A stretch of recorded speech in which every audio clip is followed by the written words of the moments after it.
Two hemiplegic Bigfoot and a parent watch a family sledding in Utah, one 5'11". Poster is unsure and is curious about what's watching with the kids, if it's Bigfoot. The analysis confirms watching from a point of strategic significance. Uniform dark color, coned head, long arm. Appears very tall for being so far away. Each are hiding and leave toward the woods at separate times. Uh, there's a partial paralysis on one side. The more disabled Sasquatch runs as would be expected. They're stationary when they're caught in the open. Hemiplegia is caused by numerous maladies, stroke, accident, unilateral CTV. In this case, it's spastic hemiplegia. I'll give a little background on the hemiplegia as well. Here's a clip. If you look over here, the action happens up on the hill. Number one will make a walk, and you see it there. Number two will make a little move to the right. And number three will be caught out in the open and then kind of hop all the way across. First, Bigfoot will appear in 15 seconds. All right, let's see it. Ow! My foot! Nice. Why didn't you guys go up any higher? Is that as high as you can go? Die! All right. Josh, Josh, Josh! Look out, Jet. Nice. I'll go. I'll go. Why does my ear always feel like I can't feel it when I go on the treadmill? Why do butts move? Okay, cool. It's a Okay, go, somebody. Go ahead, somebody. Nice.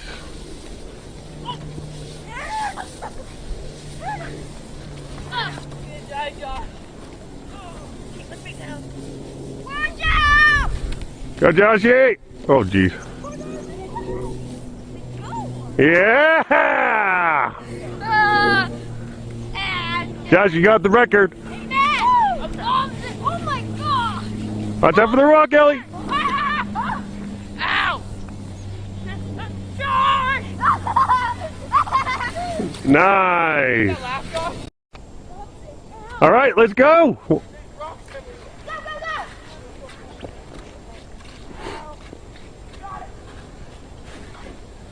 go! Nice.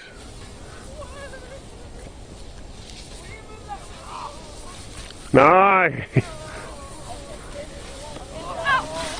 Ow! Good job, Hayden. Good. You all right? That was a nice little wipeout. Watch out, Porter! Porter! Ah, darn it! Nice.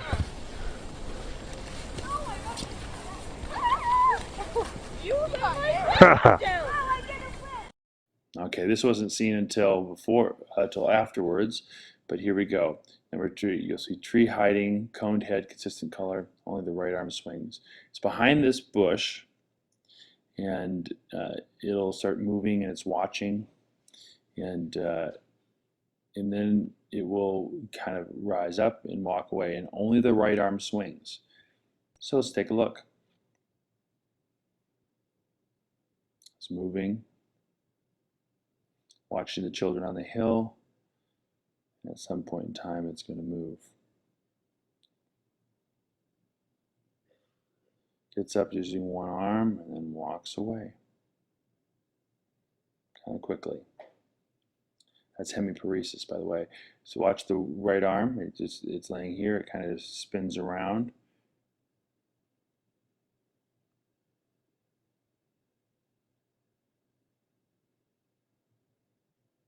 Whoa. And there it goes. Okay. Yeah, 50% speed. This is just the walking portion. You'll see just the right arm swings. You'll see a nice pause in each step, kind of the arched over. Watch it backwards. You can really see the pause.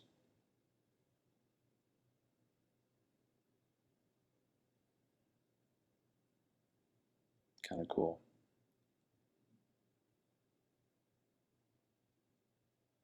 And zoomed in all the way.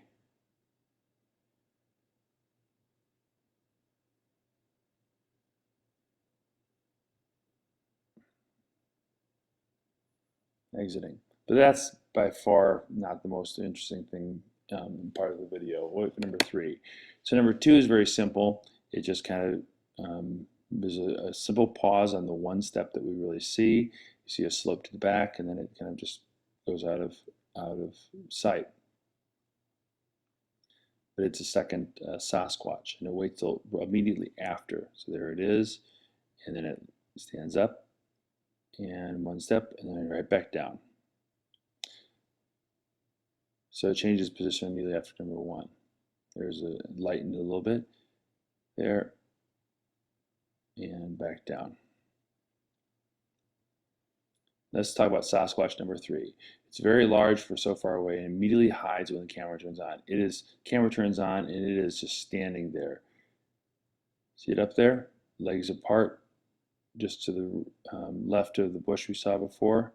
It just stands there and it waits. So it's actually watching the camera person. When the camera person actually turns the camera, toward the kids, it dives into the bushes. Waits, and then it goes down here. Hey, look at that, kids. Yell something. And when the camera turns back up, it's gone. Of course, the cameraman, now there's movement behind that bush. So it's dove behind there. See the kind of the foot sticking out and the little ridge in the top that's moving a little bit. All right, now it gets really cool. The third Sasquatch retreats. It's behind that bush and it's going to move. And it doesn't move like a normal person would. And it's like someone couldn't plan this. You'd have to know quite a bit about a certain type of hemiplegic walk. And there it goes. And it runs away. Possibly knew it was. So let's talk about a little background on the hemiplegic gait. So if a person has one side of the body that's kind of paralyzed or doesn't really work right, this is be an example of a little girl, and this is probably hemiparesis. So both legs kind of work. It's not as substantial. This would be more like Sasquatch number 1. Okay. Sasquatch number 2 has something much more substantial. It's almost a complete paralysis, and one of the admins has worked quite a bit with twins, and you'll see this there. This would be a more substantial. This is hemiplegia, and you see it like this, and the one arm has to stabilize and go up, and it has to swing the other leg around on everything. So now we're going to super stabilize it and zoom it in. And so it's caught in the open, it stands like a tree, it waits for the camera to turn away, right? So there's a lot of intelligence here. There it is, standing, making no real movements. Those big eyes can see a large frame. That must be a very, very tall Sasquatch because it looks almost as big as some of the little kids at the bottom of the hill. The camera turns. When it goes back, of course, we know what's going to happen. It's not there. See a little bit of movement right on that in that tree. Now look at the hemiplegic running gait. This Bigfoot is very afraid. It stands up and look at it go. Oh my goodness! Just that is incredible. It's a one-legged run, and the arm has to flip to the side, and then you can you can actually measure the arm. But if you look at the raw athleticism,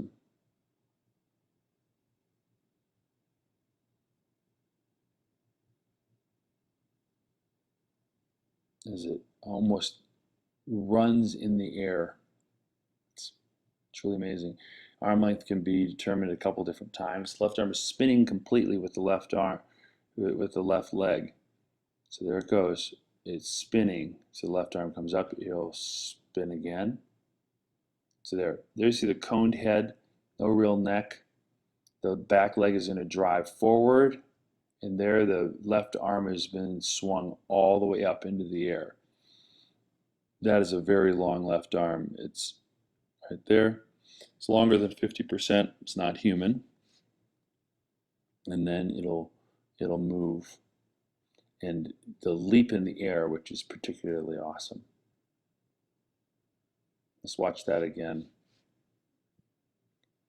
What happens, the strong left leg throws the right leg off to the side. Boom.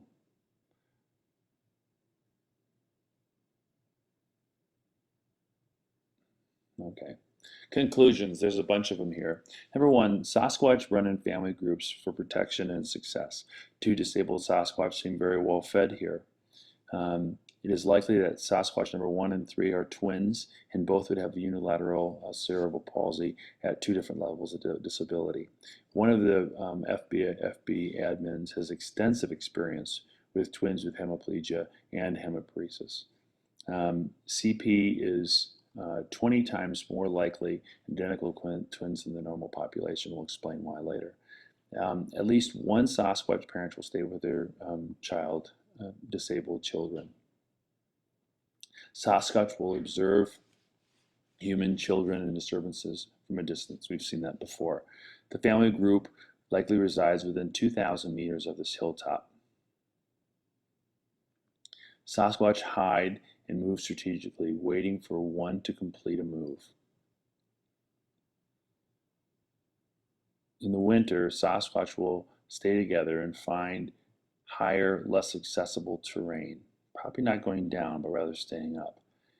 Number 8, congenital maladies for human children are seen in Sasquatch. Unilateral and bilateral CTEV have seen in footprints, and unilateral in twins in this case. This is caused by perturbations of blood flow of identical twins that share the same placenta. Considering the striking similarities between human and Sasquatch, we most certainly are descended from BF or have a shared very near relative in the last couple million years. Human ancestors were very similar to Sasquatch, if not Sasquatch. Sasquatch might have crossed the land bridge maybe 1 million or 2 million years ago. Doesn't have to be recent.